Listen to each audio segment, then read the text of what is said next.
Milton Friedman said,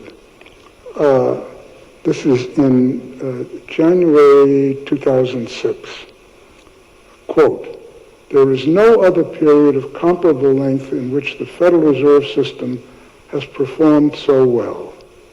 It is more than a difference of degree, it approaches a difference of kind."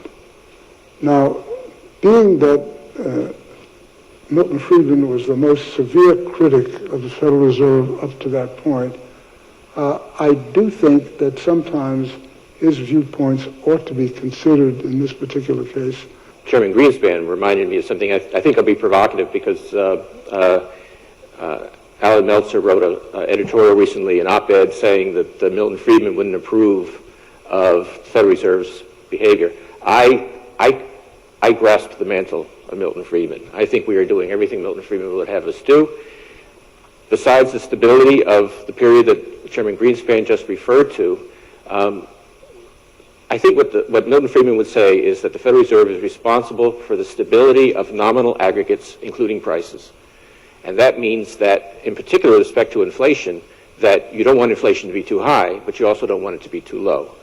And as someone mentioned earlier, based on what we knew, given the data in 2003, the downside risk was greater than the upside risk, and we adjusted appropriately. And we did so in a way that did not lead to long-term inflation, and achieved quite a bit of stability of the monetary aggregates and of inflation. Likewise, in the more recent period, our objective has been, among other things, to try to keep inflation neither too high nor too low. If you look at what's happened to key nominal aggregates like nominal GDP growth or broad money aggregates, they're all saying that we need to do more because nominal GDP has been growing very, very slowly for the last 2-3 years. Broad money aggregates have been growing very, very slowly. So even from a strictly monetarist perspective, we need to do more. So I just disagree. We have the issue in the long term for the central bank, of course, is inflation. There are many other issues that the fiscal authorities and so on have to deal with. But as I said at the very beginning, we are committed to both parts of our mandate. We are confident we have the tools to manage our balance sheet in a way that will allow us to achieve price stability in the longer term.